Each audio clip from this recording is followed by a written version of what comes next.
not look stupid. We do not look stupid. You... Oh. Good evening. We've come here tonight to raise awareness about restricted seriousness. Yes, and when you develop full-blown restricted seriousness syndrome, it can lead to all sorts of appalling social consequences, especially in the workplace.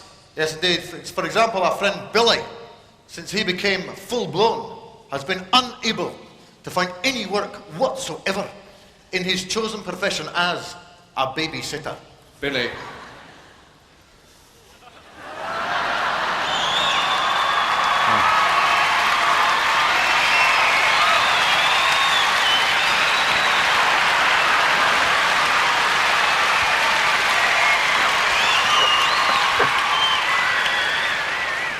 That's absolutely dreadful, Billy. Yeah. Have you found any other attendant problems since you developed the syndrome? Yeah, like every time I go in the chemist, they won't sell me paracetamol. Oh, that is very shocking. That's very shocking. Big hand for Billy. Big hand for Billy. Big hand for Billy. Zero.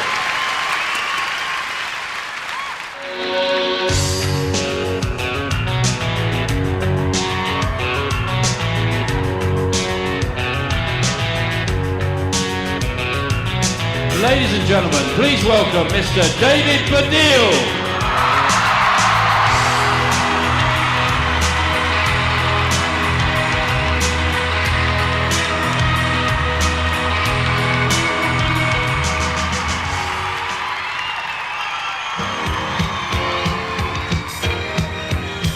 I'm so excited, and I just can't hide it.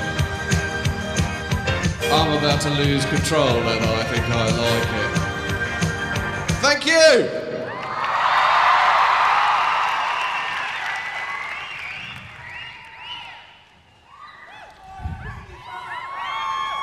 Anyone seen Spitting Image recently?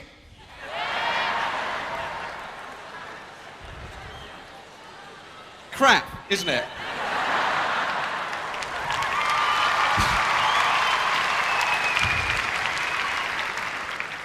And apparently I look like fucking Student Grant as well now. The ears on that puppet are too big. They are too fucking big. Look at this. Look, hold on. Look, big ears? No. All right? Oh, hang on, I've got a fucking bald patch. Shit. Fucking hell. Oh, it's a bit like being outside Dixon's, this, isn't it? Oh. What a handsome fellow. Don't you think? I wouldn't mind shagging him myself. Hello, are they in? If I point at them, are you in now? Are you in the thing? Look, there you are. Look, you're on. Give yourself a wave. Well, don't take your glass off to yourself. Look more handsome now. Too fucking late, mate. Is your girlfriend here? No, why not? Because you sort of thought you'd wear your glasses and you look a bit hideous, so what? Your wife's ill? Oh God, oh no, I've done something terrible. Oh no, his wife's ill. Yeah, well, she shouldn't have shagged me. Oh. Rubbish. Wembley Arena. Yeah, all right. But the thing is, you know, all right. The thing is, when you get sort of like attacked all the time, once you do something like go on telly, you think, no, I have the love of the people, it's all right. I mean, this woman came up to me the other day, she said, I only have to look at you and I start laughing.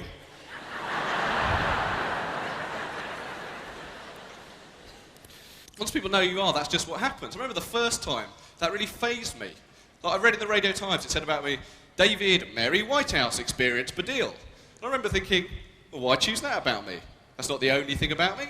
Why not choose something else, like David Enormous Penis Baddiel? Because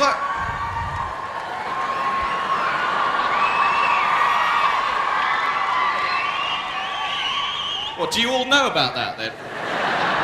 You lot. Sorry? Oh dear, so there's some fetuses in the audience. Oh dear. It's the David Enormous Penis fan club, oh dear. But you know, once someone starts putting inverted commas inside your name, right, they've got control over your identity. And that person, they could go mad. They could write anything.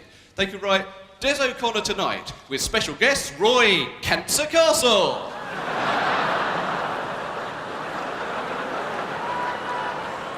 And Anne Cot Death Diamond. Have I gone too far? I don't know. Perhaps I have. But I don't know, I think cancer and cot death are the things we should laugh at first of all, ladies and gentlemen, because after all, how else? Fat fucker. I see, and let's look at you, Cindy fucking Crawford.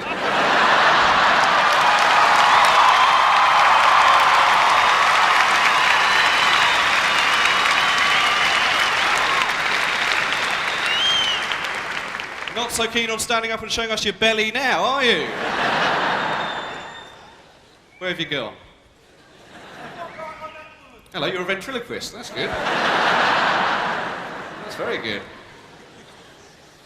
Oh, I'm going to talk about being fat, actually. Just I'll get to it, all right? Don't worry about it. But that's all part of getting old, you see. It's all part of getting old. Your body changes. Hello, where have you been? Where have you been? What? You're a bit late. Richard Herring. Hi, all right. I know that bloke, and he fucking turns up late. I'm never speaking to him again. Yeah, no. When you grow older, right? What is our reward for growing older? Is it wisdom? Is it peace? Is it rest? No, it's a great big wobbly mole on your face. That's it. That's our big reward. And old people, they wonder about as if that's all right. Oh, I've got a great big wobbly mole on my face now. Fair dues. Right? And some of them, the mole's so big, they're using it to hang their shopping on. Country singers are coming up to them and using it as a Jew's harp. Oh, I left my soul in Georgia. Twang, twang, twang. And yes, you grow fat, yes. Fair enough, I've got a double chin now. And soon I'll have a triple chin and then a quadruple chin. End up with a huge, great swinging sack under my face. Turn into Scrotum Man. He turns up on a cold day and goes...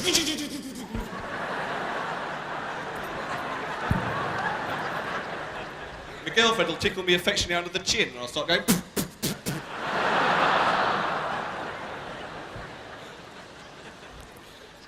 But yeah, no, it's not bad being fat though, because remember, Meatloaf was #1 for ages, wasn't he? With I would do anything for love, but I won't do that. Go on a diet, I think. Did you see the video for that? Did you see it? It was a sort of spin on the Beauty and the Beast myth. What happens in it is, there's this horrible, ugly monster. At the end of it, the heroine gives him a kiss, and hey, he turns into Meatloaf!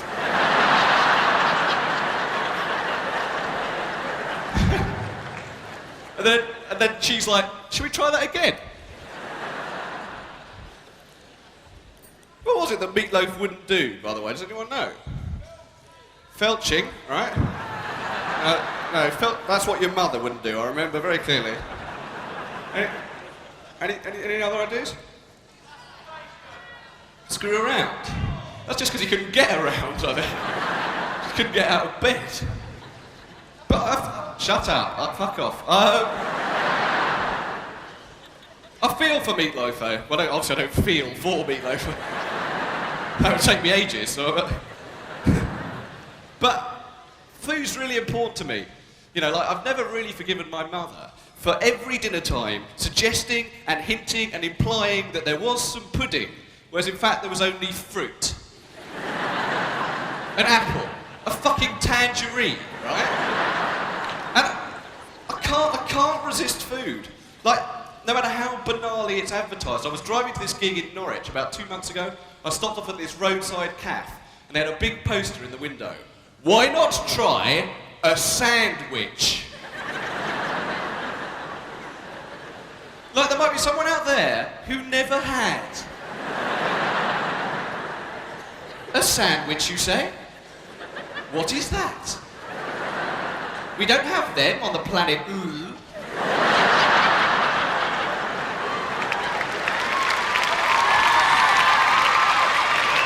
That's like, why not try water? Why not try masturbating to Last of the Summer Wine? But I'm searching for something all this, you know. I'm searching for some kind of higher experience to take me out of the bed of shit on which I lie all the time. You know?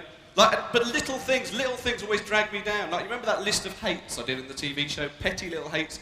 I've just thought of another one, right? I really hate it when people over-yawn. You know? Because like, a yawn's just this, isn't it? But some people, they got to go...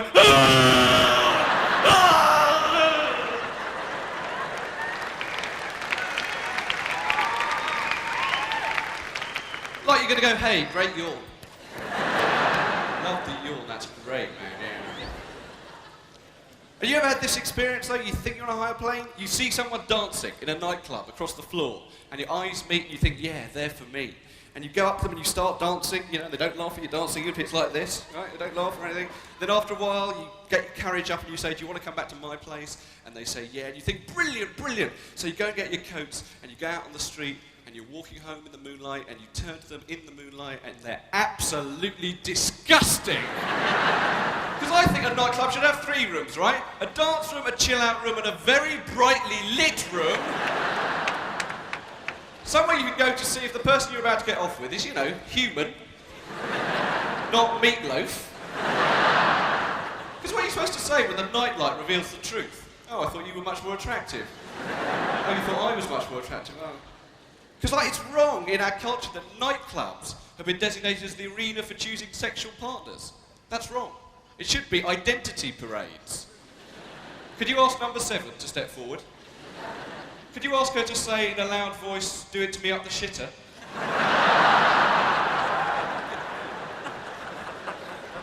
There's a bloke down here laughing at that and his girlfriend's going...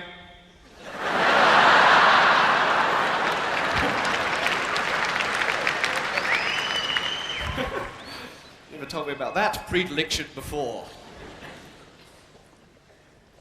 But it's a nightmare, isn't it, searching for a partner? You ever see someone and you do this, you sort of check your breath, right? But then to do that, you have to breathe in through your nose, to smell it really quick, like, and sometimes you start to hyperventilate. And the woman you're after is looking at you thinking, God, that bloke's fainted from smelling his own breath, fuck off!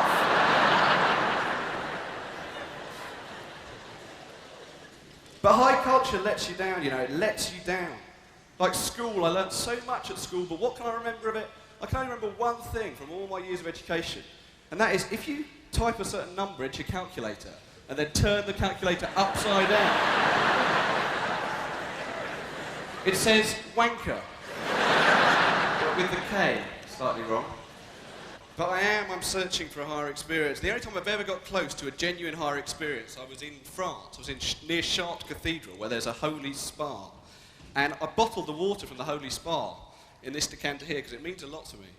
And the whole journey represented a real kind of spiritual pilgrimage for me as well as a physical one. And I know this is a bit out of character, but I wrote a poem about it. And I hope you don't mind if I just read you the poem. Suddenly in Chartres, in the holy water, I thought, are there somewhere unicorns? Pegasus using his wings as oars, and somewhere some peace. And I felt empty of tears, my soul white and singing, like an angel in the snow. As you do.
Hello. Hundreds of young people huddled together in the dark. That's the way. Aha, aha.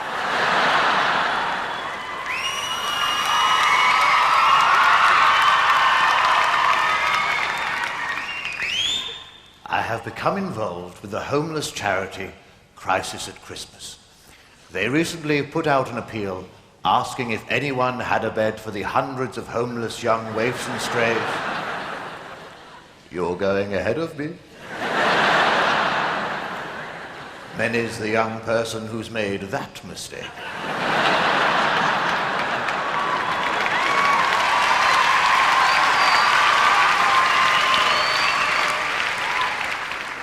But only once. They put out an appeal asking if anyone had a bed for the hundreds of homeless young waifs and strays sleeping rough on the streets of Soho. Well, it's going to be a bit of a squeeze. But it does feel good to be doing my bit for charity. I mean, I don't want to come over all Mother Teresa.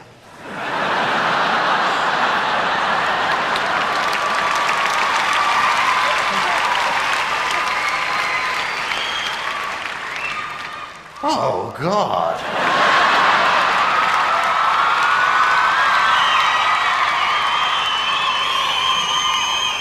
That would be awful. I mean, imagine if she'd just put on a clean tea towel. And after all the good work she's done for the homeless and disadvantaged in the third world, that would make me just about the most despicable man in London.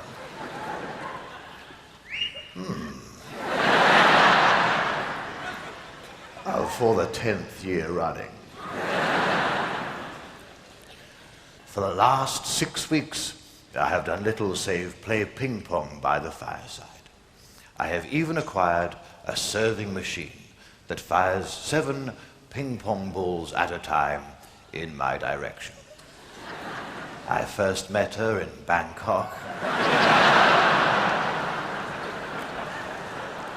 Hell of a game.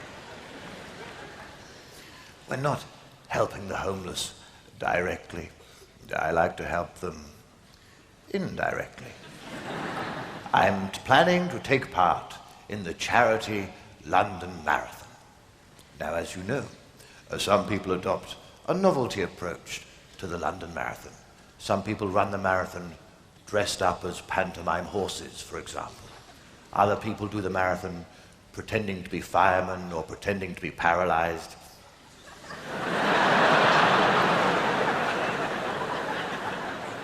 Have I made a grave misunderstanding? Upsetting thousands of people in the process? Oh dear. For my own part, I shall be covering the 26 miles, 345 yards, touching people up.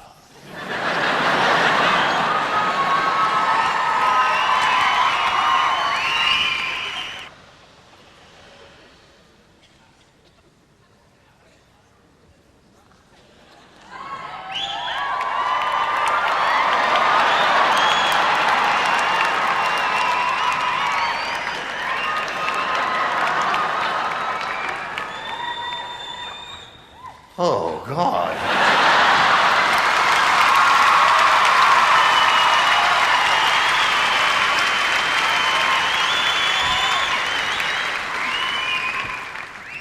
Oh, Steve.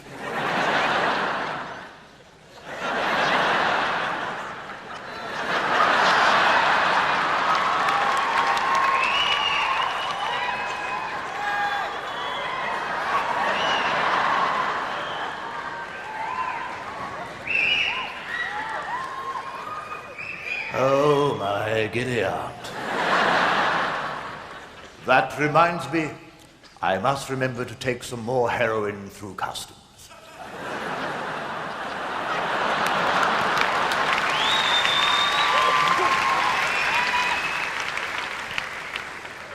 That took you a while to get.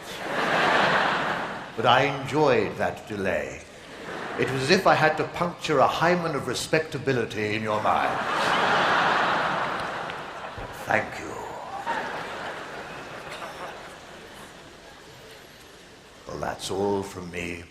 I'm going to shoot off now. Good night.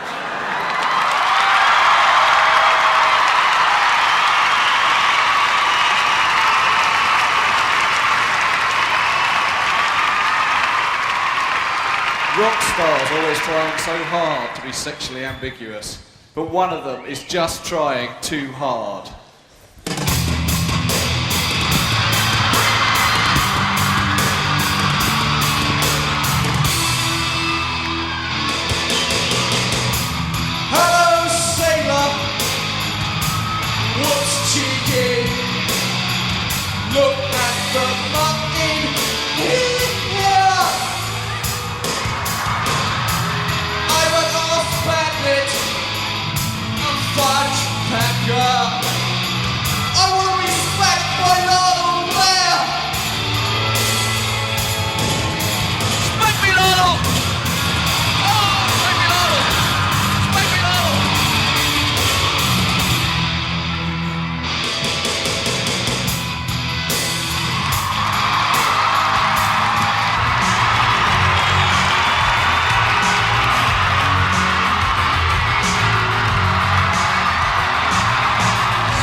Yeah, but we're out of the World Cup. And you know what really hurts? You know what really, really hurts? And what still hurts, much more than that, is losing 2-0 against the United States of America. And the thing that hurts the most about that is the substitute they brought on to score their second goal. Do you remember him with his long hippie hair and his little grunge goatee beard? That was so humiliating. Because at 1-0 up against the greatest footballing side in the world, they didn't think, okay, we better take off an attacker and put on another defender. No. So sure were they of whooping our limey ass, they said, okay, here's the plan. We take off a defender and we send on the lead singer of the Spin Doctors.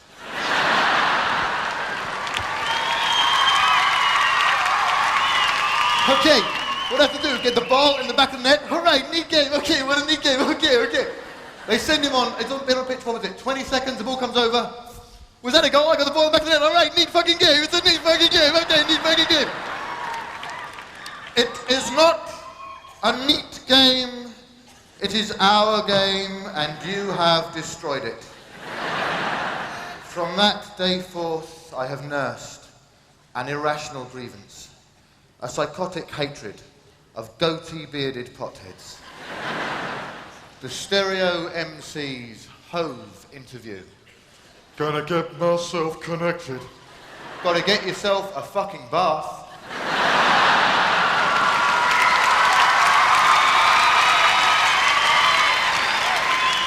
With exception to my goatee-bearded pothead Roth, I think we have to say the weed worked for Bob Marley. In fact, I would go so far as to say it saved his life. I think ganja is the sole reason Bob Marley survived the assassination attempt at 56 Hope Street, Trenchtown. Because that shooting occurred, if you remember, at the time when Bob was smoking 20 pounds of pot a day. And I think the bullets just got slowed down by all the smoke. They couldn't cut through it, man. And by the time they got to Bob, they couldn't remember what they'd come there for.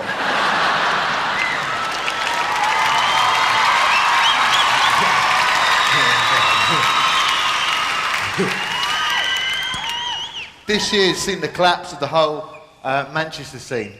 And the Happy Monday split up this year, which is brilliant, I think.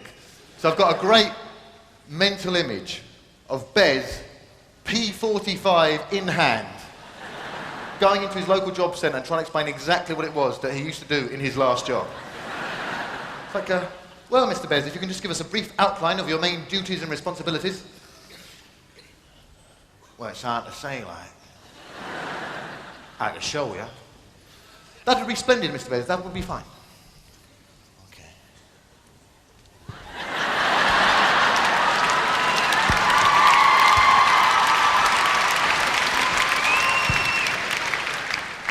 Well, Mr. Bez, as you know, in the present unemployment climate, there's even skilled technicians who can't find work. But if there's one thing that the industrial manufacturing base of this country is crying out for, it's men who can go forwards a bit and then backwards again.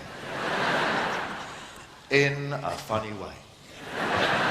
But I think the image of that whole Manchester scene's collapse, for me, is the fact that as we speak, the keyboards player of the Charlatans is doing 9 months for taking part in an armed robbery. And it was when I heard this, I thought, surely there are too many drugs in Manchester. Like, how messed up in the head do you have to be thinking, right, we're going to do an armed robbery on a jeweller's now, right? Now we need someone on the job who's alert, fast, sharp, responsible, on the ball. Can't think of anyone just yet. This should help.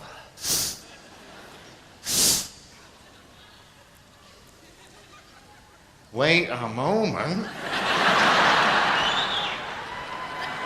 What about the keyboard player in the fucking Charlatans? It's been staring me in the fucking face. He's the man for the fucking job. Life imitates art. This is like my old material coming true, isn't it? Armed robber number 1, sawn off shotgun in hand. Armed robber number 2, keyboard player of the Charlatans.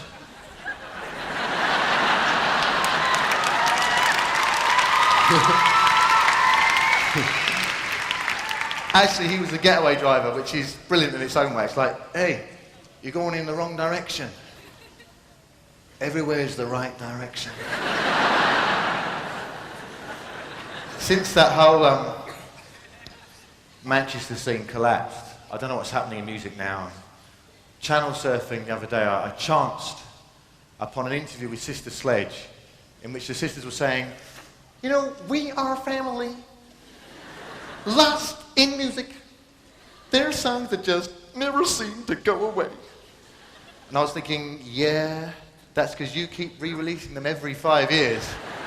Because you'd be at a club, you'd be dancing away, and they put on Lost in Music, and I get all confused. I go into time off, I'm thinking, I'm 7, I'm 14, I'm 28, who am I? Oh God! I am lost in music. I am holding a track. You're trying to be all cool and do all the right moves, and suddenly you start dancing like you did when you were 7 at the youth club.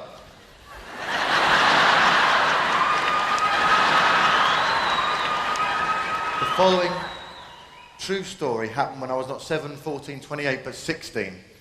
I was a punk rocker at the time, with spiky hair, destroyed t-shirt, distressed trousers, and Crass had come to play the local town hall. Now, Crass were the punk band of the hour. The Enemy at the time described them as the band whose name is on the back of every black leather jacket, or in my case, brown hooded raincoat. If you're not aware of the work, it sounded like this. It was real sort of 3-chord thrash, anarchy, agitprop, angry stuff. Like, yes, the Godfathers of Krusty. They put out a 12-inch, 45 RPM EP with 20 tracks on it. I bought it having never heard it, thought it was an album, so I took it home, played it at 33, but was so desperate to be hit. I persuaded myself I liked it even at the wrong speed, and actually went to school the next day saying, oh, there's a great band called Crash. Yeah, they've got some fierce songs. One of them goes, yes, that's right, punk is dead. My other ambition at the time was I wanted to be a music journalist, an ambition dealt a severe blow by the fact that the last train home to a village within walking distance of the village where I lived was at 10:15 at night. So I used to have to go to all these punk gigs and leave after the second song. The night Crass played, however, I wasn't sorry to do this because there was always a lot of trouble between skins and punks in my hometown, yours too probably. And sure enough, Crass are halfway through the first song and this skinhead is jumping up and down on my shoulders, kneeing me in the back in time to the music. Now, I've always thought that what I'd done was that I'd gone, fuck off, skinhead, and walked casually around to the back of the hall. But it wasn't until I came to write this that I realised that what I'd actually done was to go, truly, as they say, the unexamined life wasn't worth living. So there I am, alone on the train platform at 10:15, waiting for the Titfield fucking Thunderbolt. Meanwhile, Sack, who's the local punk hero, and these two skinheads came down as well. And I knew Sack because he used to skateboard as well, so I was talking to Sack and deriving much kudos therefrom. And Sack and the two skins, with me tagging along, go into the waiting room, and they start smashing it up. Now, not only was I not involved in smashing up the waiting room, but there was a suited commuter standing just outside, and I didn't want him to be frightened, so I made a light-hearted remark. Although again, it wasn't until I came to write this that I realised he would have been much more frightened at the sight of some skinny 16-year-old punk going, "The state of youth today." Someone called the police, there's nowhere to run, it's all chain linked, so I went and stood as far away from the others as I could, and I tried to stand in a sort of actually I'm doing 3 A-levels kind of a way. Would have got away with it as well, but then suddenly, with the insolent logic of nightmare, one of the two skinheads chose that moment to come and stand next to me, just as the police arrived, going, "All right, mate, all right, how you doing, all right?" "Yeah, cool, yeah." So we all get arrested. PC Stevens takes my statement, and I'm allowed to go without any charges being brought, technically known as being refused charge, on the grounds that I've liberally grassed up everyone I was arrested with. Now, when you're arrested as a minor, they can't just let you go, so I had to phone my mum from the police station. It's one of those calls in life, Hi, Mum. Hi. Can you pick me up? I've missed the last train. No, I can't walk. I've pulled a muscle in my leg. Where should we meet? Good question. You're coming from, what, the old town by the big roundabout? Tell you what, Mum. What's the name of that big municipal building? By the round. What is that? Is it a police station? Yeah, I can't actually meet you outside the police station. I'm not outside. And then my mum made one of those noises mums make in those situations. You know, that one that sort of, oh. My son, the drug dealer, oh. So I'm in the waiting room by the desk sergeant. Meanwhile, Crass have been arrested. A punkette was getting beaten up in the mosh pit. Steve Ignorant, lead singer of Crass, bravely dived straight in and ironically got charged with an affray himself. So there's me in all my punky gear and there's Crass looking all illicit and my mum walks in to pick me up. Looking that day like the poshest mum in the world, with like a matching coat and handbag, just to show we're not part of the criminal classes, dear. So picture the scene and pity me. There I am, and punk rock's so important to me, and all my punky gear, and there's Crass, and I have to walk out behind my mum, past Crass. As I do level with the band, lamely, desperately, I tried one last, half-hearted, punky sneer. To no avail. My country lane credibility was in tatters. A return to skateboarding inevitable, when suddenly a door opened, and from out of the cold Newtown night came my salvation. In walked Crass's mums.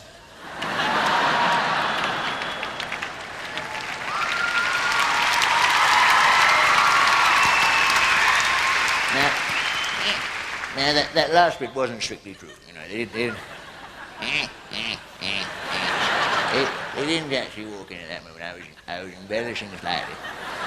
I was embellishing slightly to prove a point. So as the day of the trial got nearer,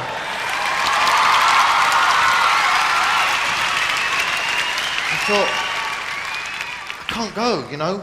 That statement I've given drops everybody in it, and you know, I'd never been arrested before, so I was frightened. I wouldn't have said those things otherwise, and it's wrong to grass up your friends. I mean, even though, technically speaking, these people weren't actually my friends, they were still, you know, very violent people. So, on the actual day of the trial, I had a brainwave. I thought, I won't go. Criminal genius that I fucking am. How can they send you down if you're not at the fucking trial? It's been staring me in the fucking face. Spent the whole day living in the corners of my eyes, dodging invisible policemen. Got to midnight and nothing happened. And then nothing happened the next day, or the next. Then one day, I'm just turning the corner into the street where I lived, in time to see a detective inspector leaving in a police car. And he'd been talking to my mum for an hour in the kitchen, and what he said changes the whole nature of this story. Still felt like I was on a roll as I turned that corner though. You know, even though it was pure fluke that I'd missed this detective inspector, I felt like I'd been there with him and my mum in the kitchen all the time, wearing like a, you know, I thought I was a Scarlet Pimpernel. You've got to understand, I felt like I'd been there with him and my mum in the kitchen the whole time, wearing like a red frock coat and a tri-cornered hat going, who knows where he can be? This Robert Newman. An inspector called, and what he said was one of those times when it's as if an invisible hand taps the director of the film of your life on the shoulder and is quietly substituted with some other director with a much darker pitch. What he'd said was that they'd been pegging the whole case on my statement, and because I hadn't turned up, Sack and the two skinheads had got off, but subsequently one of the two skinheads had been murdered on the London Underground, and that wouldn't have happened if I'd gone and given my statement. And I thought, you know, they always say you shouldn't grass, but if I had have done, you know, if I had have just gone straight to the court and just accurately and truthfully told what I saw, then maybe that skinhead would still be alive. You know, I'd be dead, but he'd still be alive. And I felt guilty about this, and it wasn't a guilt I could share with anyone, because everyone knows what it's like to wish, oh, if only I hadn't grassed that person up, because maybe they took a hiding. But no one knew what it was like to wish, oh, if only I grassed him up. You know, so all I could do was keep rerunning the scene in my mind, only this time I grassed him up and I don't feel so guilty, this intolerable burden of guilt. wishing if only I grasped them up, if I had the opportunity again, I would, then I wouldn't feel so guilty. Why I'm telling you all this is I want you to understand exactly why it was that I did what I did when, a few years after these events, I found myself in a pub in Birmingham and I happened to overhear 6 Irishmen talking.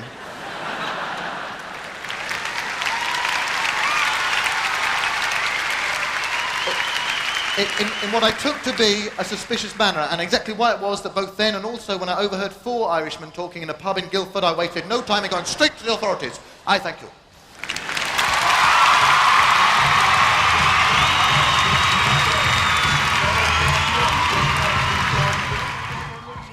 Thanks. Now that I'm an IRA target, I have to be more vigilant than the rest of you. And I'm watching the television the other day, and Jerry Adams is on there talking away like he does, you know. But we were protected from being infected by that insidious propaganda by the fact that it was not Jerry Adams' voice we could hear, but the voice of an actor putting that infecting propaganda into the third-person reported speech. And that thin grammatical membrane is all that saves us, saves all of us, except the deaf. My friends, I have become very suspicious of the deaf because they are getting, night after night, a diet of IRA propaganda. Also, we can't lip read. We don't know what Jerry Adams is saying to them. Oh yeah, the subtitle says, oh, the parliamentary procedure, blah, blah, blah, blah. For all we know, Jerry Adams is saying, hello, deaf people. Put bombs everywhere.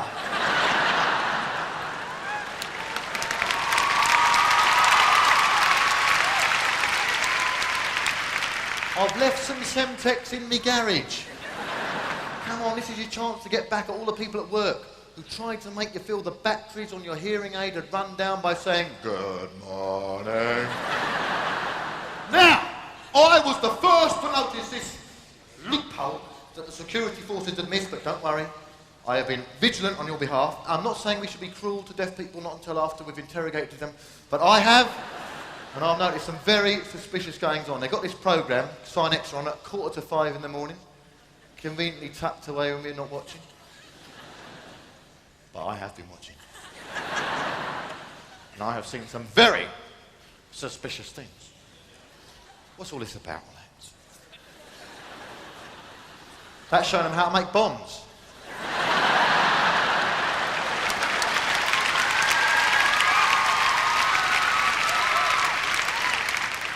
Sorry, that whole IRA thing was making me a bit tense. I have to do some painting to come down.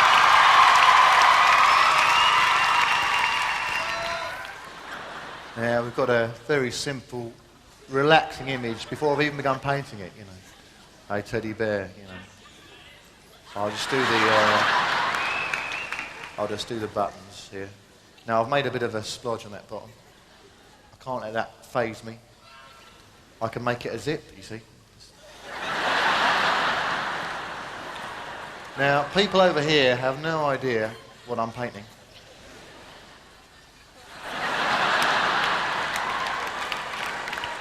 Sorry. Just do the zip fastener on the TED. And I'll go for this cube here. I think that was a fine bit of painting as well. I think that was a fine bit of painting. Brace yourself.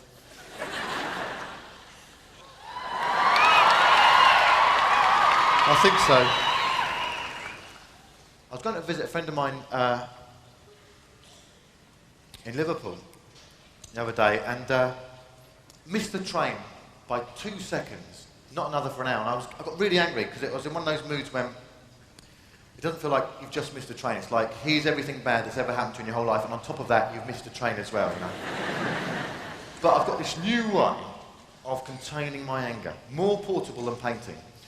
I invest my situation with that sense of calm detachment and perspective I've only ever known in the past tense as used by 19th century novelists. Having missed my train at Euston, I experienced a momentary agitation, but then decided what an excellent opportunity it was to explore nearby Bloomsbury. Happy the man, I reflected, who on a late autumn, early afternoon, has no more pressing occupation than to wander a full hour among the walled gardens, leafy squares, and I've missed the motherfucking train. I sobbed, punching my hand for a phone kiosk. Hell's timekeepers having exacted every last minute of the hour. I went back to Euston, and I got on the train again, and it pulled out, went about 3 seconds, stops.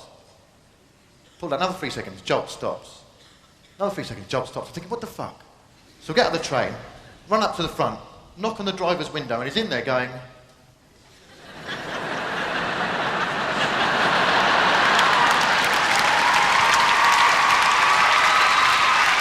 Thank you very much. Good night. Cheers. Thank you.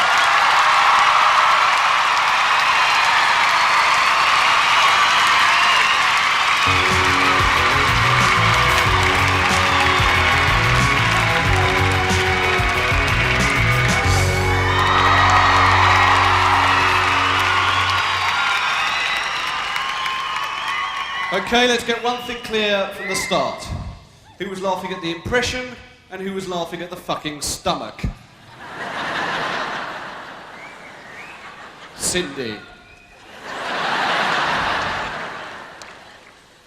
Alright, well I have found a way through getting really fat and horrible, and that is to read more and more pornography, ladies and gentlemen, because I am the largest consumer of pornography in the world, and what I particularly find upsetting politically is the assumption that I don't know the arguments about pornography, and I do, you know. I know it's vile, it's disgusting, it's obscene. The point is, so am I. I'm sorry I can't get off on My Little Pony anymore. And I went out with a feminist girlfriend for 11 years, and she once got very upset when she found some pornography that I was hiding in her handbag. She said, this is the defining influence on your desire. But when you're young, 1,000 things can influence your desire, you know.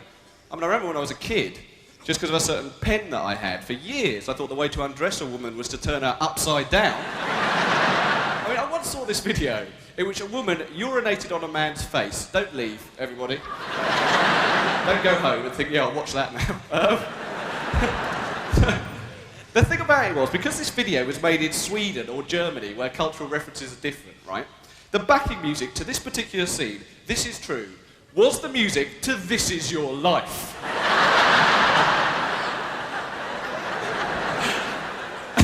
Well, either it's because cultural references are different, or Michael Aspel was just about to turn up and say, you thought you'd come here to piss on this man's face.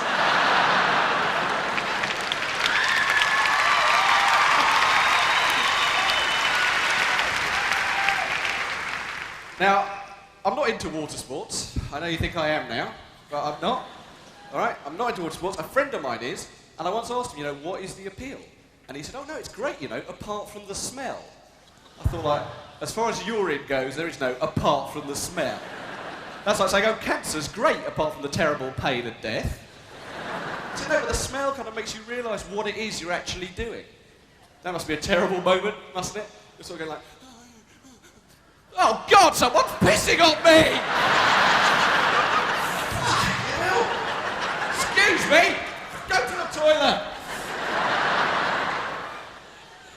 Now, what that is a naked lunch moment. When William Burroughs wrote The Naked Lunch, he called it that, he said, because it corresponded to that moment when everyone realises what really lies on the end of every fork. And I think what he means by that is those moments when everything in life seems totally absurd, right?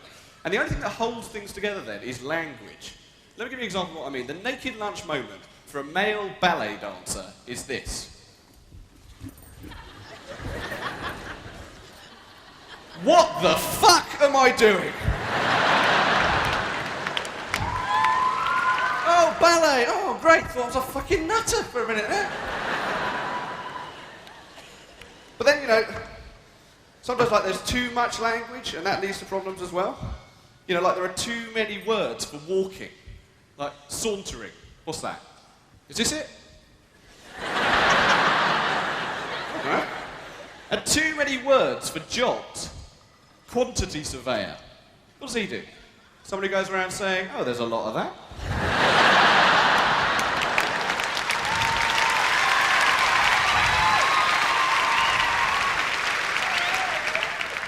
Not too much of that. When you have these moments, these naked lunch moments, time kind of stands still. You know, you're suddenly in dead time, and for me, because I'm a hyper-insomniac, the whole night is dead time. I mean, I have found a way of getting through the night. I don't so much toss and turn as toss and toss.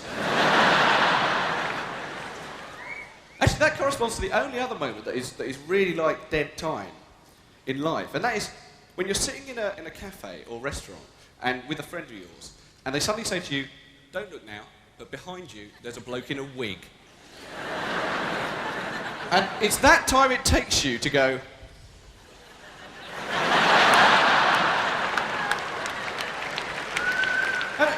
what do all the blokes in the wigs think, by the way? Think all these people they see in restaurants going, they're doing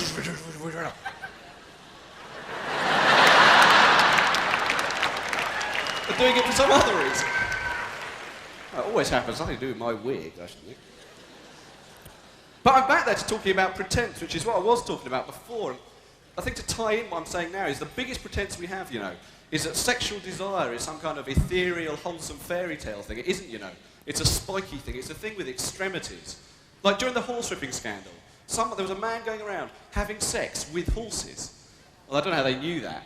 Well, someone saw Desert Orchid lying back on his oat bag, smoking.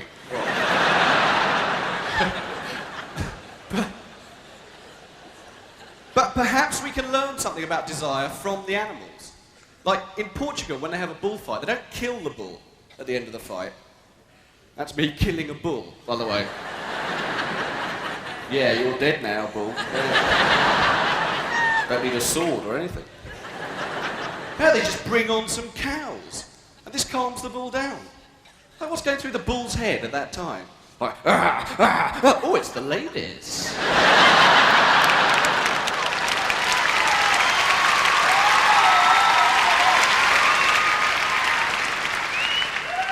Hello, girls. But just to show you how the tiniest little things will get in the way of the fairy tale of love, and also to demonstrate that I probably have been deeply scarred by pornography, even though I rant against it, I'm going to tell you something a bit personal now, which is that I always find it a bit unsettling in relationships if I discover that my girlfriend has got an asymmetrical vagina, right? And you'll find it's a very difficult reason to give for chucking someone. Because they're saying, what, am I not giving you enough space? And I say, not enough space on just one side there. That's material I chose not to do on the television. Partly because it's obscene, but mainly because I didn't want thousands of women up and down the country to be sitting around with hand mirrors going, can you bring me the spirit level? But I'm trying to get away from it, as I said earlier, I'm trying to get away from the groin-led obsession, and I went to see the only man in the world who may have access to a genuine higher experience, who is Professor Stephen Hawking. And I went to see him, he just sits alone in this little room by himself, de-weaving the cosmos with a giant IBM computer screen behind him. And I said to him, thank you for granting me this audience, Professor. I wonder if you could tell me what is the secret of the universe, what lies at the end of all space and time. And he didn't say anything, he just typed a few calculations into his keyboard, and then it came up on the screen. 879.562. And I said, that's it? And he just nodded. And I sort of lost it, actually. I think I may even have said, that's crap. I think I did. I was thinking, that's bollocks, it's rubbish, it's all been a complete waste of time. All this time, all this money, all this research, it's all been for nothing. And he just reached down and pressed a little button on the side of his chair. And the computer screen turned upside down and said, wanker. See you soon, good night.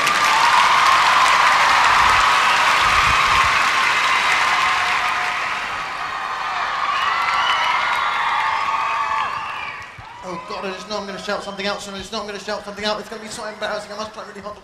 Oh God, I can't believe I did that. At least it wasn't an obscenity. Fuck off! Oh, I can't believe I did that. Oh! I've stopped signing on anymore because what I've taken to do is a burglary. And I tiptoe in the dead of night. And it's usually videos I go for, VCRs, and I'm just tiptoeing out. Tiptoe. Oh! They're upstairs thinking, we don't even have a guard dog. I have to go to court now, and I said, The judge, please understand, Your Honour, I'm not a common criminal. I have respect for the law. I can't believe I said that, Your Honour. Please understand, I am... What have you? I can't believe I said that. And it's made criminal sentence... has made getting access to my children much more difficult. Born a girl on 9/11. It's physically, they're very difficult to see them anyway because I hitchhike and no one wants to stop and pick you up. No one picks you up after dark, so I had to try extra special. And the car slowed down, and it was a very respectable looking couple, and they said, "Where do you want to go?" And I made a special effort. I said,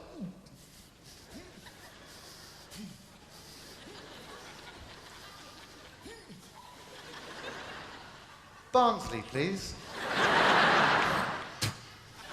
I can't believe I did that. That's so rude. I can't believe I did that.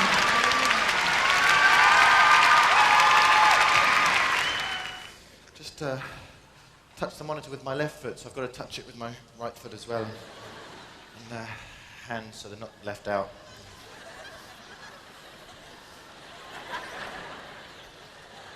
What a waste of time. I wasted too much.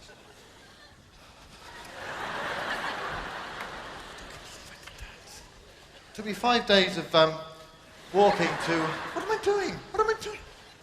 5 days of walking, sleeping under hedges to see my children. Born a girl, 9/11, and I think they're the only people who can... see beyond the surface and the real me. And I said, I want you to understand that whatever happens, Daddy loves you. Wherever I am in the world, please understand that I love you. Fuck off, slags! Oh. I can't believe I said that. Oh, and a parents' evening as well. I'm so sorry. I'm sleeping in a hostel now, and they don't like me there. And tonight I will neatly and tidily fold away the clothes which will be stolen by morning. Good night.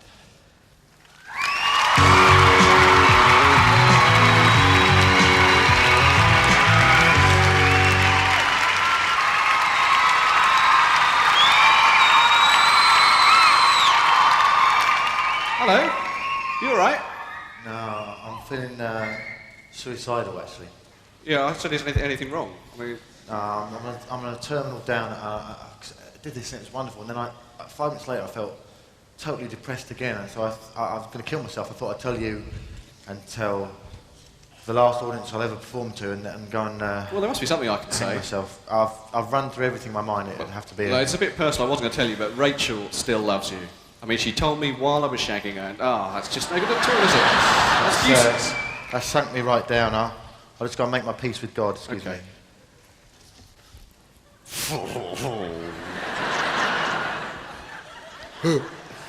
That's done.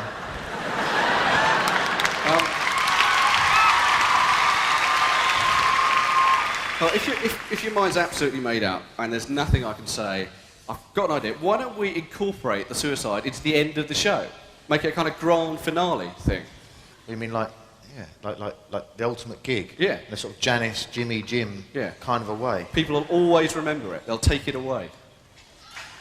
Yeah. Okay, all right, we'll do it. But please promise me, this time it won't be tacky, light end or showbiz. Trust me. I'm so excited. Just get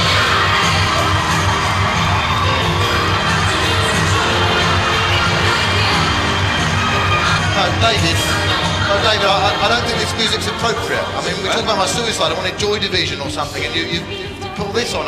Well, basically, what I thought we could do is make it half a suicide attempt, half a bit of escapology. Right? So what we're going to do is we're going to chain you up, according to magic circle regulations. Yes. And then we're going to put a big bag of death on your head, and then you're going to be hoisted 20 foot into the air, and then you'll have 20 seconds. 20 seconds, ladies and gentlemen! I don't think you're entering into the full Janice, Jimmy, Jim spirit of things here. You have 20 seconds in which to get out before the bag is dropped 20 foot headlong to your certain death on the wooden platform beneath. That's a great suicide. When did you rig all this up? You see me looking depressed, don't think, oh, I'll make Rob a cup of tea, see what the problem is. You think, no, straight off to Chippy Minton's, get to knock up a 20-foot gallows of death. Oh no, someone's pissed in this. Look, David, I'm having second thoughts. I feel very happy now. Ha ha ha ha ha. Oh, ha ha ha ha ha. Oh, poison All right, sisters. gentlemen. I love them. Ha ha ha ha. Hoist him. No, I don't want to die. Gallows of death. No, let's not. Let's sort of. No, I don't want to die. I've decided not to die. Ha ha ha ha ha. Everyone, hoist him onto it. The amazing Robert Newman, you now have 20 seconds. I feel 20 much better seconds now. beginning from now. 20, 19, 18, 17, 16, 12, 11, 5, 3, 2, 1.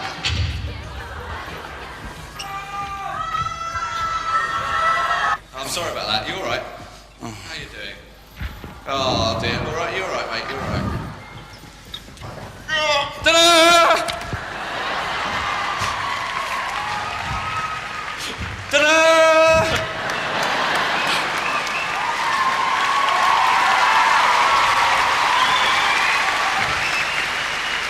Where's Rob?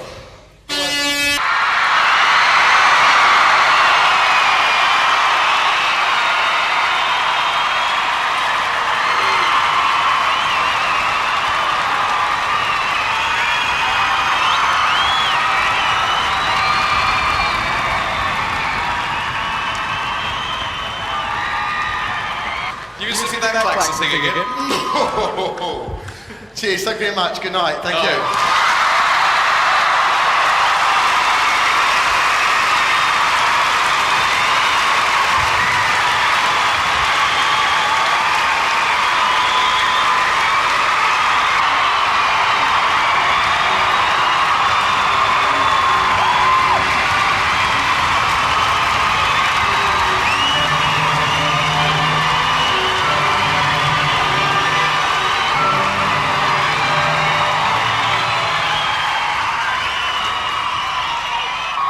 Good evening and welcome to History Today.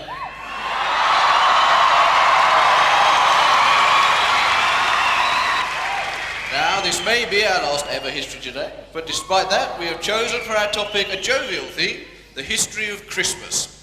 Professor Lewis, I wonder if you would agree that the dating of the Christmas period has more to do with pagan ritual than with Judeo-Christian actuality. See a dead bird the cat's brought in that's had its head bitten off. Is it still flapping a bit? Yes, just one muddy wing. And it's bleeding all over the carpet. I have seen such a poor, desperate animal. That's your turkey, that is.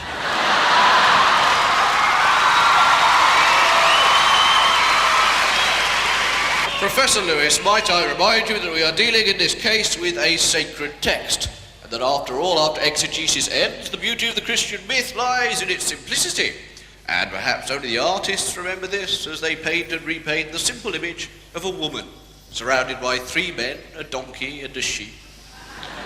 I am aware of the eternal tableau. And that's your mum's bedroom, that is.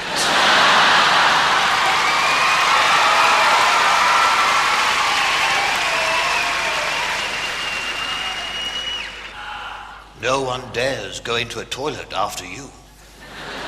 That's not true. Many people use the toilet after me perfectly adequately. Actually, I did hear of one young man who used the toilet after you in a club. Yes, and now that you've admitted the error of your ways, perhaps you'd like to expose your full error by identifying the said gentleman to myself and this audience. Certainly. I believe his name was River Phoenix.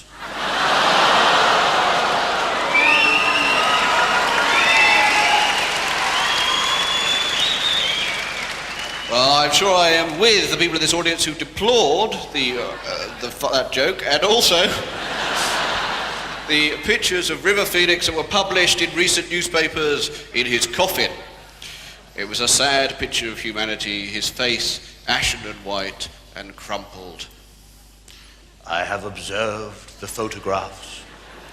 And that's you on your sunbed, that is.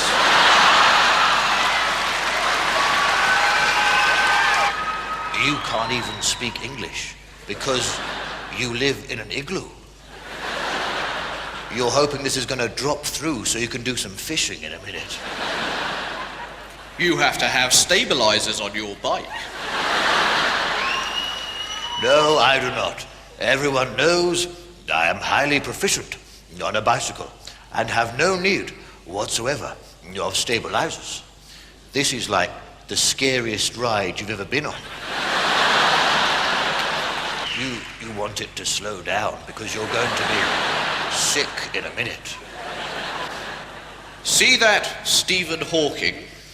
A man who has overcome his terrible afflictions to become the premier physicist of our time.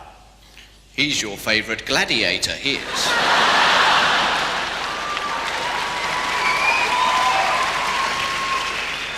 I, on the other hand, am Wolf. I'm Big Daddy. Yes, because your real name is Shirley.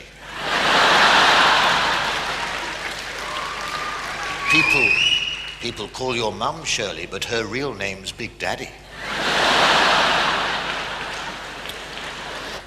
Oh, look. There's a present here for you, Professor Lewis. It says, to F.J. Lewis, love, Mum. Oh, good.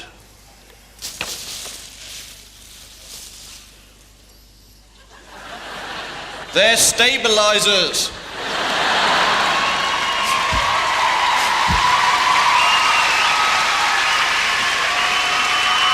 Oh dear, your mum has left the price tag on those stabilizers. How much were they? £3.72. Well, I don't think anyone can be in any doubt tonight. Myself and Professor F.J. Lewis have had the most valid of historical debate. Indeed, over the course of our series of debates, I would say that we have penetrated...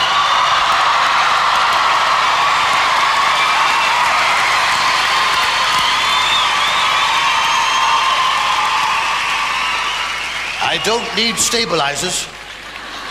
I don't need stabilizers. I'm Eddie Kidd.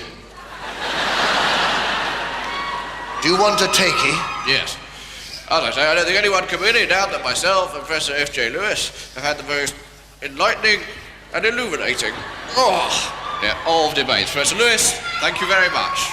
And thank you. And thank you.